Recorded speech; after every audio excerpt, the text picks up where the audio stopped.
Coucou, je viens vous parler de la nouvelle collection de la petite française, châtaigne et hérisson. Vous avez déjà dû la voir passer. Donc j'ai commencé par la première planche. Donc en fait vous avez tout un panel de jolis feuillages, trop beau automnal et tout. Un petit nuancier. Alors moi, je le dis franchement, j'ai adoré les mots. En fait c'est vrai que le nuancier, c'est un tout petit nuancier, mais allez, souvenir de pétales, rouille tendre, velours de pin, ocre sauvage, brun cannelle, c'est tout un poème, ce petit nuancier. Donc voilà, donc vous avez cette planche-là, c'est en 3 tampons. Voilà. Vous avez cette petite planche-là, je l'adore aussi. C'est tous les mots qui vont pour l'automne. Et ils vont parfaitement avec les autres collections des autres années. D'ailleurs, je vais vous expliquer tout ça. Donc, vous voyez, il y a plein de mots. Vous voyez, j'ai pas besoin de retourner le packaging. Vous voyez, vous avez quelques petits décos. Alors ici, c'est trop mignon aussi. C'est Hérisson, le hérisson. N'est-il pas trop mignon? Vous avez une jolie digitale, des marrons, des bocs de châtaigne. Enfin bon, voilà. Il y a de tout. Ça, c'est une branche de châtaignier. Enfin, voilà. Et on, vous voyez, il y a plein de petits motifs. Hop, puis à l'envers. J'ai déjà un petit peu tamponné. Voilà. Mais donc, vous voyez, c'est trop mignon. Il y a de quoi faire. Alors, la planche, moi, qui m'a fait autant craquer que le petit hérisson, c'est les petits gardiens. Sont-ils pas trop mignons? C'est un petit peu... Allez, c'est quoi? C'est entre le nounours et Féric, comme je dis. C'est trop mignon. Donc, vous avez tous les petits personnages avec leurs petits champignons. Ici, sans les petits champignons, vous avez un joli texte. Donc, je vous montre comment ils sont. Vous voyez, vous étonnez pas le jour. J'ai déjà utilisé des morceaux, hein, je vous ai dit. Vous voyez, il y a de quoi faire. Alors là, vous avez de jolis fruits, des petits escargots, enfin tout ce qui est dans la forêt, comme je dis, tout ce qui est nature. Vous avez des petites noix, des figues, des coins, des noix, évidemment, des morilles, enfin, tout plein de petites choses, trop mignonnes. Chaque fois, c'est un tampon différent. Hein. Donc là, il y a de quoi faire. Alors, je voulais aussi vous parler des indispensables. Vous savez que Valérie fait, depuis quelque temps, des indispensables. Qu'est-ce que c'est la gamme indispensable? Hop, ça, je cache. Mais ce sont des tampons. Ce sont des dice. Ce sont des pochoirs qui vont pour toutes les saisons. Je vous ai pas tout sorti parce que mon bureau est beaucoup trop petit. Et vu qu'en plus je suis en travaux, j'ai du bordel, mais encore plus que d'habitude partout. Donc je sais même pas utiliser mon fauteuil et tout. Je sais pas utiliser le bord de tout ça. Voilà. Donc je vous ai sorti que les tampons. Alors, Valérie avait sorti celui-là. Donc un chouette tampon de fond, merveilleux. Ici, elle avait sorti plein de cadres et de petites choses. Puis maintenant, elle a sorti le troisième, qui sont les fruits. Vous avez une pomme, des citrons, une pêche, des fraises, des cerises, des oranges ou pamplemousse, hein, parce que ça dépend comment on colorie. Hein. Vous avez un poirier, enfin bon voilà, ce sont des fruits qui vont toute l'année. Moi, je vois bien des petites tranches de pommes, aussi bien à l'automne qu'en hiver, par exemple. Les citrons pour l'été, avec les petites pêches, les fraises et les cerises pour le printemps. Les poires, ça peut aller avec les pommes, ça peut aller partout. Moi, je vous dis, j'ai utilisé toute la planche, quasiment. Les agrumes, ça va aussi pour plein de thèmes différents. Donc voilà, donc ça, ce sont des planches. Je vais vous cacher celle-là. Voilà, les 3 qu'elle a sorties, pour l'instant en tampon. Je crois qu'il y a déjà 4-5 pochoirs, il y a 4-5 dailles, je pense aussi. Enfin bon, voilà. Et donc, de mémoire, hein, je suis désolée, je n'ai pas tout devant moi. Donc, vous voyez, tout ça, vous travaillez toute l'année avec. Maintenant, moi, personnellement, Valérie ne l'a pas sorti en indispensable, mais je trouve que cette planche-là, je trouve en fait que moi, elle va absolument pour beaucoup de choses. Il y a plein de mots différents qui vont si bien pour l'été, pour l'hiver, pour tout, parce que vous pouvez très bien aller en vacances en hiver, ça peut être votre saison préférée, pour faire un programme détente, un petit verre ou s'étaler devant le feu à bois, par exemple. Donc, il y a plein. Donc, elle n'a pas sorti en liste pour ça, mais pour moi, elle en fait partie. Voilà. Alors, je vais vous montrer plusieurs petites choses, et le reste, je ferai en accéléré, je vous le dis d'avance. Donc, en fait, Valérie m'a renvoyé quelques papiers. Et donc, vous voyez, en fait, j'ai tamponné cette planche des indispensables, 3, sur les papiers Ostara qui me restaient. Donc, vous voyez, voilà. Hop là, attendez. Je recherche tout. Voilà. Je n'ai plus de chute de la collection Yule, mais on pourrait très bien le faire. Ça, j'ai tamponné sur une chute de la collection Lita. Donc voilà, donc vous voyez que tout ça va très bien avec ces anciennes collections. Donc si vous reste des chutes ou si vous en voulez encore, il n'y a pas de souci. Hein.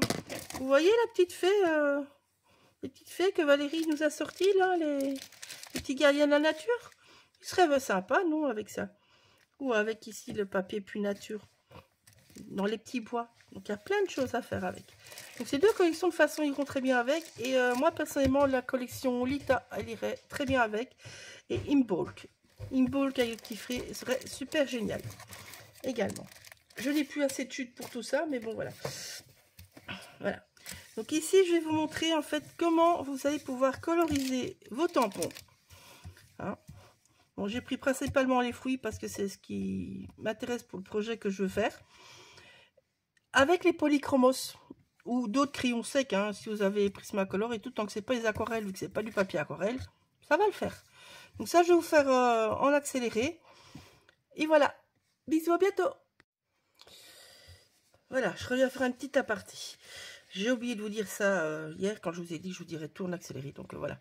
Donc vous vous rappelez, il y a quelques années, peut-être, celles qui me suivaient déjà à l'époque,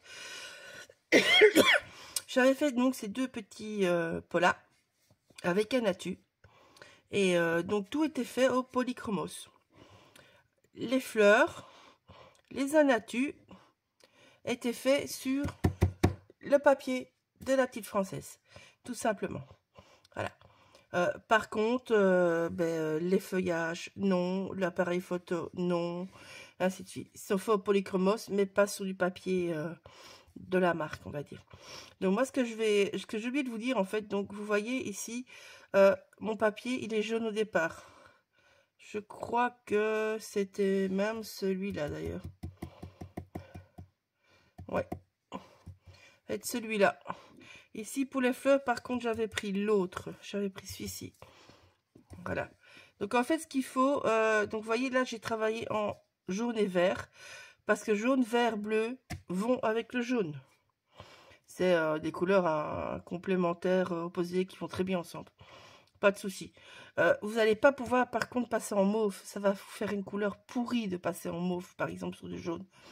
Par contre, sur mon beige, ici, le papier beige que j'avais utilisé à l'époque, j'aurais pu très bien partir en mauve, par exemple. Là, je suis partie en rose et en brun, mais bon, j'aurais pu. Parce que pour moi, le beige, ben, il fallait du brun et le rose va d'office avec le brun. Voilà, vu que le brun, c'est quand même du vert et du rouge au départ. Donc, c'est composé de ça. Voilà. Donc, n'allez pas mettre des couleurs qui sont trop éloignées, on va dire, ou qui ne sont pas en accord avec le fond de vos papiers.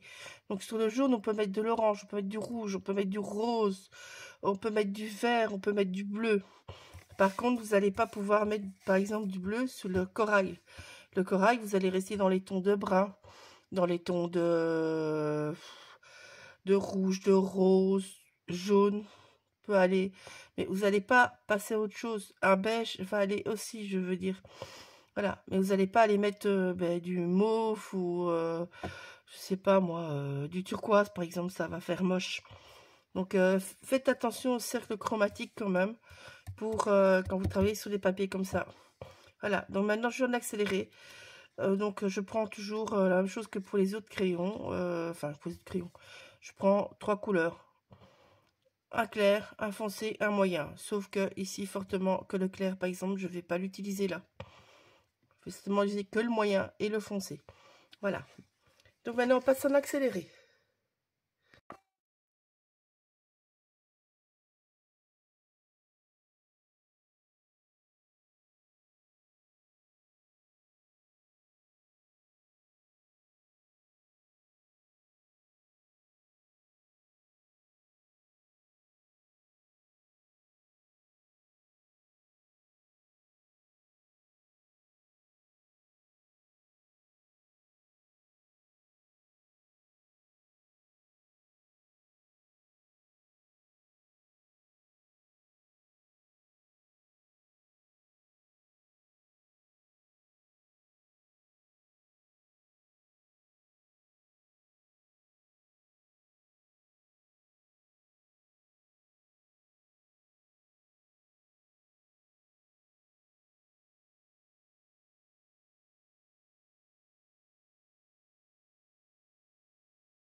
Donc voilà, vous voyez, c'est pas compliqué, hein. C'est en fait, il faut juste bien venir marquer les zones. Donc ici, j'ai commencé par le jaune, qui est le 108, pour venir mettre mes premières ombres, là où je voulais. Donc là, là, et un petit peu ici. Après, je suis venue mettre du rouge pour renforcer le, comment dire, le fait que, enfin, on appelle ça la mouche du fruit. En fait, c'est ce qui reste des fleurs. C'est ce qui reste des fleurs. C'est ce qui a été pollinisé par les abeilles, en fait, ce petit morceau-là. Et ça se dessèche au fur et à mesure que le fruit grossit et pollinisé, en fait. Et donc, en fait, là, je viens marquer, mais je l'ai marqué en rouge. Parce que brun, vu qu'on est sur du papier jaune, pour moi, c'est trop dur. Donc, un rouge foncé, bordeaux, ici, c'est le 217. Ben, en fait, il apporte cette couleur foncée sans venir assombrir de trop et sans être trop dur, on va dire. Voilà, il ne faut pas toujours foncer avec du brun ou du noir, ou vous pouvez foncer avec d'autres couleurs. Après, je viens remettre un petit peu d'orange. Donc, celui-là, c'est le 113. Un tout petit peu pour continuer à foncer, mais flouter légèrement mon rouge. Après, pour de nouveau aller vers mon jaune, plus clair au milieu, qui est le papier, qui est la couleur du papier, j'ai pris le 108. C'est un orange très doux. Et celui-là va venir flouter celui-ci. Après, on va vers toujours notre jaune. Donc, on vient avec celui-ci, le 108. Et vous voyez, comme ça, vous arrivez du plus foncé vers votre plus clair, même si on n'est pas dans les mêmes couleurs, vu que là, j'ai un rouge qui remplace mon brun et mon foncé, on va dire. Maintenant, pour accentuer le côté plus clair, j'ai pris le 103. C'est l'ivoire. En fait, il est légèrement jaune. Ivoire, hein, c'est un blanc cassé.